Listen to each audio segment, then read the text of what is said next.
जो आपका टॉपिक है that is the third topic, role of government in economic activities. इसी को हम कई बुक्स में आपको मिलेगा, functions of the public finance. Public finance के बारे में जब मैंने आपको फर्स्ट चैप्टर पढ़ाया था तो मैंने आपको ये बात बताई थी कि पब्लिक फाइनेंस जो है वो है स्टडी और role of government in the financial activities of the state. मैंने आपको ये भी बताया था कि ये 4 तरीके का आंसर आपको प्रोवाइड करता है। पहला आंसर जो ये प्रोवाइड करता है आपको दैट इज कि व्हेन गवर्नमेंट को अर्थव्यवस्था में कब हस्तक्षेप करना चाहिए। जिन लोगों ने फर्स्ट वीडियो देखा है वो ये अच्छी तरह जानते होंगे। सेकंड, वाई गवर्नमेंट को अर्थव्यवस्था में क्यों हस्तक्षेप करना चाहिए और ऐसी कौन सी वजह है जिसकी वजह से गवर्नमेंट जो है अर्थव्यवस्था में हस्तक्षेप करेगी। तीसरा, हाउ गवर्नमेंट को अर्थव्यवस्था में कैसे हस्तक्षेप करना चाहिए और कितना हस्तक्षेप करना चाहिए।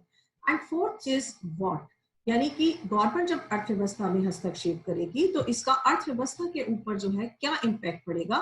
तो हम सोशो इकोनॉमिक इम्पैक्ट की जब स्टडी करते हैं तो हम इसमें जो है सोशो इकोनॉमिक इम्पैक्ट की स्टडी के अंदर ये ध्यान रखते हैं कि गवर्नमेंट जब अर्थव्यवस्था में हस्तक्षेप करेगी तो इसका क्या प्रभाव जो है वो पूरी अर्थव्यवस्था पर पड़ेगा। आजकल ये नंबर 4 वाला जो काम है ये सबसे इंपॉर्टेंट माना जाता है। मैंने आपको पहले भी ये बात बताई थी कि जो है जिस समय कीन्स का डिफरेंट इकोनॉमिक्स आया था और कीन्स ने ये बात बोली थी तो कीन्स के टाइम पर ये बिल्कुल डिसाइड हो गया था कि जो उसके सोशियो और इकोनॉमिक एफेक्ट्स हैं वो सबसे ज्यादा इफेक्टिव है। कि फंक्शंस ऑफ पब्लिक फाइनेंस क्या है। फंक्शंस ऑफ पब्लिक फाइनेंस में 3 फंक्शंस मेनली आते हैं आपके कोर्स में। इसमें पहला फंक्शन मस्क्रेफ ने जो अपनी किताब में बताए हैं थ्योरी ऑफ पब्लिक फाइनेंस में, उसमें पहला फंक्शन आपका आता है एलोकेशन फंक्शन। एलोकेशन फंक्शन का मतलब है आवंटनात्मक कार्य, यानी कि सरकार कौन से आवंटनात्मक कार्य करती है। सेकंड आता है डिस्ट्रीब्यूशन फंक्शन या वितरणात्मक कार्य। तीसरा आता है स्टेबलाइजेशन फंक्शन या आपका स्थिरात्मक कार्य। अब हम इनको एक एक को डिटेल में पढ़ेंगे। एलोकेशन फंक्शन में क्या क्या आता है, देखिए ये चार्ट सबको पता है और ये चार्ट हम जब शुरू में आपको माइक्रो इकोनॉमिक्स पढ़ाते हैं तो पढ़ाते हैं कि हर अर्थव्यवस्था में रिसोर्सेज जो होते हैं वो हमेशा हमारे लिमिटेड होते हैं। लेकिन जो हमारी वांट्स हैं या जो गवर्नमेंट के फंक्शंस हैं वो अनलिमिटेड होते हैं, क्योंकि आज की डेट में हम गवर्नमेंट से सारे काम चाहते हैं। जब हम इसे माइक्रो इकोनॉमिक्स के सेंस में लेते हैं तो वांट्स के रूप में करते हैं, लेकिन जब हम इसे पब्लिक फाइनेंस के सेंस में लेते हैं तो हम इसे फंक्शंस के रूप में करते हैं। आज हम चाहते हैं कि गवर्नमेंट हमारे सारे काम कर दे। अब गवर्नमेंट के काम केवल वो 3 पुराने नहीं रहे जो एडम स्मिथ ने बनाए थे या क्लासिकल इकोनॉमिक्स कहा करते थे कि गवर्नमेंट को केवल 3 काम करने चाहिए, एक्सटर्नल सिक्योरिटी, इंटरनल पीस और तीसरा जो है एडमिनिस्ट्रेशन का काम। आज हम चाहते हैं कि गवर्नमेंट हमें फ्री एजुकेशन भी दे, गवर्नमेंट हमें फ्री हेल्थ सर्विसेज भी दे, रोड्स भी बना के दे, फ्लाईओवर भी दे, हमें एरोप्लेन के लिए जो है एयरवेज भी बना करके दे, हमें जो है वो मेट्रो भी दे, इसके बाद पढ़ने के बाद वो हमें एम्प्लॉयमेंट भी दे, अगर हम बूढ़े हो जाए तो हमें पेंशन भी प्रोवाइड करे, अगर हमारी डेथ हो जाए तो हमारी फैमिली को सिक्योरिटी भी दे। Everything we want from the government. तो गवर्नमेंट के पास आज फंक्शंस अनलिमिटेड हैं, लेकिन रिसोर्सेज तो हमारे पास लिमिटेड ही है। और रिसोर्सेज के साथ एक और बात पॉसिबल है कि उसके अल्टरनेटिव यूज पॉसिबल है। अल्टरनेटिव यूज का मतलब है कि गवर्नमेंट के पास जितना पैसा है वो उसे किसी भी काम में लगा सकती है, जैसे हम माइक्रो इकोनॉमिक्स के सेंस में अपॉर्चुनिटी कॉस्ट भी कहते हैं। जैसे कि आप अगर आपके पास 300 करोड़ रुपए हैं तो आप एक यूनिवर्सिटी उससे खोल सकते हैं, आप मेट्रो बना सकते हैं, आप किसी जगह पे हॉस्पिटल बना सकते हैं, आप चाहें तो उसे बर्थडे मनाने में भी अपने खर्च कर सकते हैं, आप चाहें तो उसे इवेंट ऑर्गेनाइज करने में भी खर्च कर सकते हैं, आप चाहे तो आप उससे मूर्तियां भी लगवा सकते हैं। अब ये डिपेंड करता है गवर्नमेंट के ऊपर, इसलिए गवर्नमेंट को यहाँ पर डिसीजन लेना होता है। डिसीजन के सेंस में लेना होता है कि ये जो लिमिटेड रिसोर्सेज हैं और ये उसके पास जो अनलिमिटेड काम है, इन दोनों में उसे कौन सा डिसीजन लेना चाहिए और उसे क्या काम करना चाहिए। तो गवर्नमेंट जो है इनके बीच में डिसीजन लेती है कि वो अनलिमिटेड कामों के बीच में कौन सा काम प्रायोरिटी पर करेगी और कैसे करेगी। इसके लिए वो एलोकेशन करती है गवर्नमेंट। एलोकेशन में सबसे पहला डिसीजन उसे क्या लेना होता है, सबसे पहला डिसीजन उसे ये लेना होता है कि वो कंजम्पशन फंक्शन को इंक्रीज करे या फिर इन्वेस्टमेंट फंक्शन को इंक्रीज करे। कंजम्पशन फंक्शन क्या होता है और इन्वेस्टमेंट फंक्शन क्या होता है, ये बात मैंने आपको पहले भी बताई थी। कंजम्पशन फंक्शन और इन्वेस्टमेंट फंक्शन में ये फर्क है कि आप अपने पैसे को कंज्यूमर आइटम्स पे खर्च कर सकते हैं या इन्वेस्टमेंट आइटम पे। अगर आप उसे कंज्यूमर आइटम के ऊपर खर्च करते हैं तो आपको अभी तो फायदा मिलेगा, लेकिन भविष्य में उसका फायदा नहीं मिलेगा। लेकिन अगर आप उसे इन्वेस्टमेंट फंक्शन पे गवर्नमेंट खर्च करती है तो हो सकता है कि इस समय आपका कंजम्पशन लेवल कम हो, लेकिन भविष्य में आने के बाद इन्वेस्टमेंट की वजह से जो प्रोडक्शन में वृद्धि होगी, उससे इनकम में वृद्धि होगी, उससे जो है लोगों की आमदन में वृद्धि होने से उन्हें बड़ा फायदा इसका मिलेगा। नेक्स्ट आता है कि कौन सी गुड्स को प्रोड्यूस किया जाए। अर्थव्यवस्था में दो तरह की गुड्स को प्रोड्यूस किया जाता है। पहली बात होती है कि प्राइवेट गुड्स और सोशल गुड्स। तो गवर्नमेंट किस चीज को प्रोड्यूस करे, जो है प्राइवेट गुड को प्रोड्यूस करे या फिर सोशल गुड्स को प्रोड्यूस करे। इसी तरह अगर गवर्नमेंट ये डिसाइड करती है कि वो सोशल गुड्स को प्रोड्यूस करेगी तो कितने अमाउंट में ये सोशल गुड्स जो है वो प्रोड्यूस की जानी चाहिए। क्या बहुत ज्यादा अमाउंट में की जानी चाहिए, कम अमाउंट में की जानी चाहिए, कितने अमाउंट में प्रोड्यूस करनी चाहिए, नेक्स्ट डिसीजन गवर्नमेंट को ये लेना होता है। इसके बाद जो है गवर्नमेंट जब ये काम कर लेती है तो गवर्नमेंट का नेक्स्ट काम होता है कि वो ये डिसाइड करे कि किस क्वांटिटी में इन सोशल गुड्स को प्रोड्यूस किया जाएगा। मान लीजिए हम ये डिसाइड करते हैं कि हम सड़कें बनाएंगे, तो सड़कें कितनी क्वांटिटी में बनाएंगे, हम एक साल में हम कितनी सड़क बना सकते हैं, ये गवर्नमेंट को डिसीजन लेना होगा। इसके बाद जो अगला डिसीजन गवर्नमेंट को लेना होता है वो ये होता है कि पेमेंट पैटर्न जो है कंजम्पशन का वो किस तरीके से डिसाइड होगा। पेमेंट पैटर्न क्या होता है, सपोज गवर्नमेंट आपको इलेक्ट्रिसिटी प्रोवाइड करती है, वाटर देती है, या फिर वो आपको जो है सीवेज की सुविधा देती है, तो ये सुविधा जो वो आपको प्रदान करती है, तो सुविधा प्रदान करने के लिए उसको जो है वो कितना चार्ज आपसे वसूल करेगी। इलेक्ट्रिसिटी का पर यूनिट चार्ज क्या रखेगी, वाटर का वो पर यूनिट चार्ज क्या रखेगी आपके साथ, ये उसे डिसाइड करना होगा। जब वो ये डिसाइड कर लेगी तभी वो आपको ये बता पाएगी कि इसमें फ्री राइडर्स की प्रॉब्लम को वो कैसे सॉल्व करेगी, क्योंकि हमारी अर्थव्यवस्था में एक सबसे बड़ी प्रॉब्लम फ्री राइडर्स की है। सपोज रेलवे चलाती है तो रेलवे में कितना किराया होना चाहिए, किस तरह के डब्बे का किराया कितना होगा, इस पैटर्न को डिसाइड करना भी गवर्नमेंट का काम होता है। गवर्नमेंट के लिए इसके पास बेसिकली जो चीज होती है वो होता है बजट। बजट ही वो प्रोसेस है जिसके थ्रू जो है गवर्नमेंट इन सारे फंक्शंस का एलोकेशन करती है, सारे रिसोर्सेज का एलोकेशन करती है। आपने हर साल का बजट सुना होगा जिसमें गवर्नमेंट बताती है कि इस साल वो क्या क्या काम करेगी और उस काम के लिए वो कितना कितना पैसा हर काम के लिए दे रही है। बजट में गवर्नमेंट के पास दो इंस्ट्रूमेंट्स होते हैं। पहला इंस्ट्रूमेंट होता है टैक्सेस और दूसरा इंस्ट्रूमेंट होता है उसके पास एक्सपेंडिचर। तो वो अपने टैक्सेस और एक्सपेंडिचर की चीजों को किस तरीके से खर्च करेगी जिससे कि अर्थव्यवस्था में वो जितना काम करना चाहती है, तो टोटल एलोकेशन जो होगा रिसोर्सेज को वो किस तरीके से होगा। ये था कि गवर्नमेंट जो है जो रिसोर्सेज को एलोकेट करती है, गवर्नमेंट का एलोकेशन फंक्शन क्या है और गवर्नमेंट रिसोर्सेज को किस तरीके से अर्थव्यवस्था में एलोकेट करती है। ये है गवर्नमेंट का फर्स्ट काम। अब आता है इसका सेकंड काम। सेकंड काम है डिस्ट्रीब्यूशन फंक्शन। इसे हम वितरणात्मक कार्य भी कहते हैं। डिस्ट्रीब्यूशन फंक्शन का मतलब है कि अर्थव्यवस्था में जब एक बार गवर्नमेंट ने रिसोर्सेज को एलोकेट कर दिया तो आप उसका डिस्ट्रीब्यूशन कैसे होगा। इसमें एक और चीज भी आती है कि हम रिसोर्सेज को एक पर्सन से दूसरे पर्सन की तरफ कैसे शिफ्ट करेंगे। एक बात यहाँ मैं आपको बता दूं कि हमारे सभी देशों में मार्केट इकोनॉमी प्रचलित है। मार्केट इकोनॉमी जिसमें कि प्राइवेट सेक्टर भी होता है, वहां पर जो है इनकम और वेल्थ की इनइक्वालिटी क्रिएट होने लगती है या आय और धन में असमानता उत्पन्न हो जाती है। और इस आय और धन में असमानता के बेसिकली तीन कारण होते हैं। कौन कौन से कारण होते हैं? पहली बात तो ये होता है कि हम फैक्टर्स ऑफ प्रोडक्शन को जो पेमेंट करते हैं, आपने देखा होगा कि आजकल हम फैक्टर्स ऑफ प्रोडक्शन को पेमेंट करते हैं, वेजेस को, रेंट को, इंटरेस्ट को, प्रॉफिट को। तो हर आदमी को जो वेजेस मिलती है वो उसकी प्रोडक्टिविटी के हिसाब से मिलती है। आपके अंदर प्रोडक्टिविटी कितनी है, तो डॉक्टर बहुत सारा कमाता है, सुंदर पिचाई को बहुत सारी तनख्वाह मिलती है, लेकिन गूगल में अगर जो कोई और छोटी पोस्ट पे काम करता है उसको उस हिसाब से तनख्वाह मिलती है। इसी तरह रेंट के केस में आप देख लीजिए, जो रेंटल प्रॉपर्टी जो है वो बिल्कुल बीच प्लेस पर होती है, मार्केट प्लेस पर होती है, उसका रेंट बहुत ज्यादा होता है। जो सिटी के थोड़ा आउटसाइड की तरफ होती है उसका रेंट थोड़ा कम होता है। ठीक यही बात इंटरेस्ट प्रॉफिट पर भी लागू होती है। इसका असर क्या होता है कि जब कुछ लोगों की तनख्वाह काफी ज्यादा होती है, कुछ की कम होती है, तो समाज में इनइक्वलिटी क्रिएट हो जाती है। इनइक्वलिटी किस चीज की? वेल्थ और इनकम की। दूसरा बड़ा रीजन जिसकी वजह से अर्थव्यवस्था के अंदर इनकम और वेल्थ की इनइक्वलिटी उत्पन्न होती है, वो है presence of monopoly. Presence of monopoly का मतलब क्या है कि हमारा किसी चीज पे किसी व्यक्ति का एकाधिकार स्थापित हो जाता है। और जब एकाधिकार स्थापित हो जाता है, तो आपने माइक्रो इकोनॉमिक्स में पढ़ा है कि एकाधिकारी का मेन पर्पस होता है मैक्सिमम प्रॉफिट कमाना। और इस मैक्सिमम प्रॉफिट को जब वो कमाता है, तो नेचुरली उसके पास मनी का अमाउंट बहुत ज्यादा होता है, जिससे कि अर्थव्यवस्था में फिर से इनकम और वेल्थ जो है वो कुछ लोगों के हाथ में कंसंट्रेटेड हो जाता है। तीसरा रीजन जिसकी वजह से अर्थव्यवस्था में जो है वो इनकम और वेल्थ की इनइक्वालिटी आती है, वो है हमारा इंस्टीट्यूशन ऑफ प्रॉपर्टी।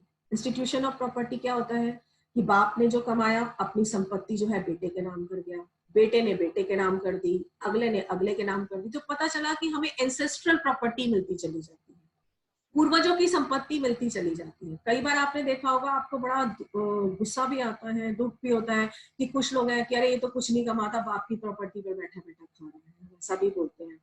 तो इंस्टीट्यूशन ऑफ प्रॉपर्टी चूंकि हमारे सोसाइटी में प्रचलित है कि बाप की संपत्ति बेटे को मिलेगी, बेटे की संपत्ति उसके उत्तराधिकारियों को मिलेगी, इसकी वजह से भी समाज में inequality of income and wealth होती है। तो जो प्राइवेट सेक्टर होता है और जो मार्केट इकोनॉमी होती है, उसका सबसे बड़ा रोल ये होता है कि इसमें रिच आदमी रिच होता चला जाता है और पुअर आदमी जो है वो और ज्यादा पुअर होता चला जाता है। ऐसे में केवल हमारे पास दो ही उम्मीदें बच जाती हैं अगर हम सिर्फ गवर्नमेंट अर्थव्यवस्था में कोई भी हस्तक्षेप ना करे और अगर हम पूरी इकोनॉमी को मार्केट इकोनॉमी के हवाले छोड़ दें। तो दो होप कौन सी बचती है? Private charity. या तो हम क्या सोचेंगे कि भैया जो धनवान आदमी है वो अपनी चैरिटी कर दे, दान कर दे पैसा, जैसे कि पुराने जमाने में धन्ना सेठ किया करते थे। तो अगर ये दान कर दे अपनी थोड़ी सी प्रॉपर्टी, तो वो गरीबों को मिल सकती है। दूसरा तरीका ये है कि ये फिलैंथ्रोपी कर दे। फिलैंथ्रोपी का क्या मतलब होता है कि ये जो है अपनी संपत्ति को जो है वो कुछ अच्छे कामों में सोसाइटी के, ताकि दूसरों का लिविंग स्टैंडर्ड ऊपर उठ सके, उस काम में लगा दे। तो अगर वो ये करता है तो भी ये पॉसिबल है कि वो जो है समाज में थोड़ी सी इनकम और संपत्ति की असमानता जो है कम हो सके। पर प्रैक्टिकली ये होता नहीं है। हर आदमी सोचता है मैंने अपनी मेहनत से पैसा कमाया, मैं क्यों किसी को दूं, मैं तो नहीं दे रहा किसी को। तो ऐसे केस में क्या होता है कि समाज में इनकम और वेल्थ की इक्विटी बढ़ती चली जाती है। ऐसे केस में फिर गवर्नमेंट को आना पड़ता है और गवर्नमेंट को अपने फिस्कल टूल्स को अपनाना पड़ता है इस डिस्पैरिटी को रिड्यूस करने के लिए। और इसके लिए गवर्नमेंट क्या करती है कि वो redistribution of income, redistribution of income वो किस तरीके से करती है? इसके बहुत सारे मेजर्स जो है वो गवर्नमेंट के पास होते हैं। पहला, सबसे पहले वो प्रोग्रेसिव टैक्सेशन करती है। प्रोग्रेसिव टैक्सेशन क्या होता है? जिसमें कि प्रगतिशील कर भी इसको हम कहते हैं, जिसमें कि जैसे जैसे व्यक्ति की इनकम बढ़ती चली जाती है तो उसके ऊपर टैक्स की मात्रा बढ़ा दी जाती है। तो जैसे जैसे आपकी इनकम बढ़ेगी आपके ऊपर टैक्स ज्यादा लगेगा, आपसे इनकम का कुछ पार्ट जो है वो टैक्स के रूप में गवर्नमेंट ले लेगी और उसे गरीबों के ऊपर खर्च कर देगी। तो पहला तरीका जिसके through government redistribution of income करती है वो है प्रोग्रेसिव टैक्सेशन। दूसरा तरीका जो है वो ये है कि सब्सिडाइज और फ्री पब्लिक सर्विस प्रोवाइड करना। जो गरीब लोग हैं या जो लो इनकम ग्रुप के लोग हैं, उनको गवर्नमेंट या तो सब्सिडाइज या फ्री पब्लिक सर्विसेज प्रोवाइड करती है, जैसे कि मकान देना, फ्री शिक्षा देना या सब्सिडाइज एजुकेशन देना, फ्री हेल्थ केयर देना या सब्सिडाइज हेल्थ केयर देना। तो ये सारे काम वो है जिससे कि लो इनकम ग्रुप को फायदा होता है और गरीबों को फायदा होता है। तीसरा तरीका जो गवर्नमेंट अपनाती है जिससे कि थोड़ी सी इनकम जो है वो गरीब लोगों की बढ़ सके, वो है कि अमीर लोग जिन जिन चीजों का प्रयोग करते हैं उन आर्टिकल के ऊपर वो हाई अमाउंट में टैक्स लगा देती है। अब अमीर लोग कौन सी चीजों का ज्यादा यूज करते हैं? जैसे कि लग्जरी कार हो गई, जैसे कि आपकी लग्जरी कार में कौन सी आई? BMW आ गई, मर्सिडीज आ गई। तो गवर्नमेंट क्या करेगी? इसके ऊपर 100% कस्टम ड्यूटी है। तो उससे क्या होगा कि इतना पैसा गवर्नमेंट के पास आ जाएगा। जब इतना पैसा आ जाएगा तो गवर्नमेंट उसे गरीब लोगों के ऊपर खर्च कर देगी। जो अमीरों के यूज की चीजें हैं, AC है, इसी तरह विलास क्या होते हैं कि हाउसिंग में जो बहुत कॉस्टली हाउसेज होते हैं, विलास बने हुए होते हैं, उनके ऊपर गवर्नमेंट टैक्स लगा देगी। तो इस तरीके से गवर्नमेंट अमीर तबके के लोग जिन जिन चीजों का इस्तेमाल करते हैं उनके ऊपर हाई अमाउंट में टैक्स लगा करके उनसे पैसा वसूल लेती है और इसे गरीबों पर खर्च कर देती है। चौथा तरीका ये है कि जिन चीजों का इस्तेमाल लो इनकम ग्रुप के लोग करते हैं, गरीब लोग जिन चीजों का इस्तेमाल करते हैं, गवर्नमेंट उनको न केवल टैक्स फ्री करती है बल्कि उन पर सब्सिडीज भी प्रोवाइड करती है।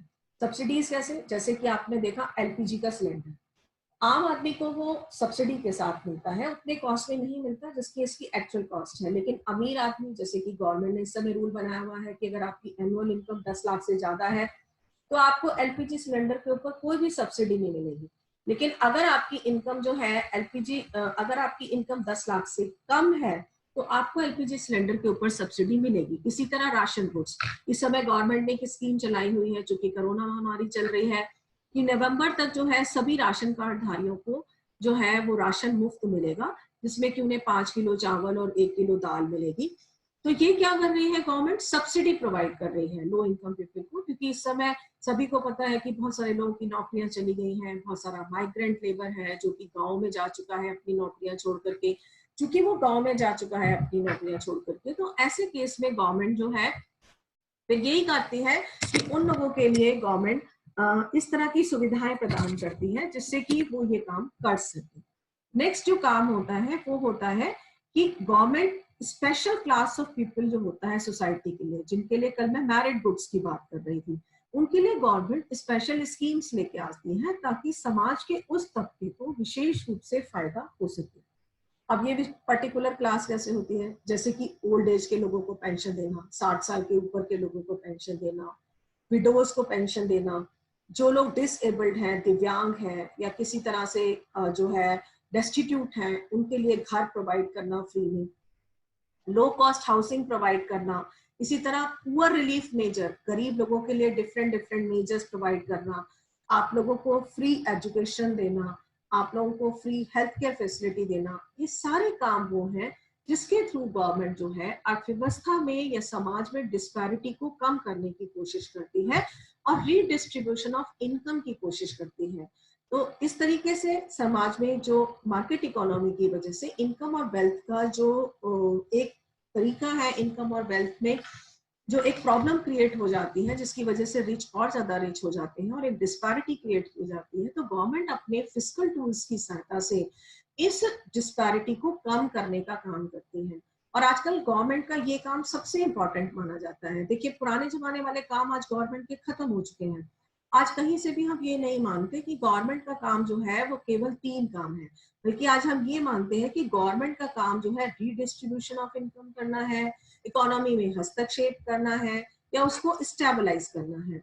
तो अब मैंने आपको 2 काम पढ़ा दिए। पहला था एलोकेटिव फंक्शन की, अर्थव्यवस्था में जितने भी रिसोर्सेस हैं गवर्नमेंट उनको किस तरीके से एलोकेट करेगी जिससे कि इकोनॉमी का ज्यादा से ज्यादा ग्रोथ हो और वेलफेयर हो। तीसरा इंपॉर्टेंट काम जो आता है वो आता है स्टेबलाइजेशन फंक्शन। इसे हम स्थिरात्मक कार्य भी कहते हैं। स्टेबलाइजेशन फंक्शन का क्या मतलब होता है कि मैंने आपको पहले भी बताया कि अर्थव्यवस्था में जो है इकोनॉमी में कोई ना कोई प्रॉब्लम आती रहती है। अर्थव्यवस्था कभी भी इस बैलेंस की हालत में नहीं होती है, या तो उसमें डिप्रेशन आएगा या उसमें इन्फ्लेशन आएगा। अब डिप्रेशन क्या होता है? डिप्रेशन वो स्टेज होती है जिसमें कि लोगों के इनकम और एम्प्लॉयमेंट गिर रहे होते हैं, लोगों का रोजगार जा रहा होता है, क्योंकि उनका रोजगार चला जाता है या पार्शली छीन जाता है, तो उनकी इनकम कम हो जाती है और अर्थव्यवस्था जो है डिप्रेशन की तरफ जाना शुरू हो जाती है। जैसे कि इस समय आप देखिए, इस समय कोरोना महामारी चल रही है, बहुत सारे लोगों का एम्प्लॉयमेंट जो है वो खत्म हो चुका है। बहुत सारे लोग जिनका रोजगार अभी गया भी नहीं है, लेकिन प्राइवेट सेक्टर ने मैक्सिमम केसेस में तनख्वाहों को आधा कर दिया है। लोगों के सामने प्रॉब्लम क्या आ रही है कि पहले जिनकी तनख्वाह डबल थी या तो आधी हो गई या बिल्कुल बंद हो गई। तो एक तो एम्प्लॉयमेंट कम हुआ, दूसरा इनकम उनका लेवल कम हो गया, तो अर्थव्यवस्था डिप्रेशन की तरफ जा रही है। आप पिछले 5 महीने से अगर इकोनॉमी की ग्रोथ उतार करके देखेंगे अपनी, तो पहले ये नेगेटिव में जा रही थी, अभी भी ये पॉजिटिव में नहीं आई है, लेकिन इससे कोरोना महामारी से पहले अगर आप देखेंगे तो हम लोग 5, 6, 7% की ग्रोथ के साथ बढ़ रही थी। तो अर्थव्यवस्था डिप्रेशन में जाती है। अगर अर्थव्यवस्था डिप्रेशन की तरफ जाती है तो गवर्नमेंट को क्या करना चाहिए? अगर अर्थव्यवस्था डिप्रेशन की तरफ जाती है तो गवर्नमेंट एक्सपेंशनरी पॉलिसी को अपनाती है। एक्सपेंशनरी पॉलिसी को क्या कहते हैं, हिंदी में कहते हैं विस्तारवादी नीतियां। विस्तारवादी नीतियां क्या होती है, चूंकि अब लोगों के पास पैसा नहीं है, चूंकि अब लोगों के पास रोजगार नहीं है, तो अर्थव्यवस्था में रोजगार लाने के लिए गवर्नमेंट को जो कीज कहते हैं कि आपको पैसा अर्थव्यवस्था में डालना है। तो गवर्नमेंट क्या करती है कि पब्लिक एक्सपेंडिचर को इंक्रीज करती है गवर्नमेंट जो है, और दूसरी तरफ जो है वो टैक्सेस को रिड्यूस करती है।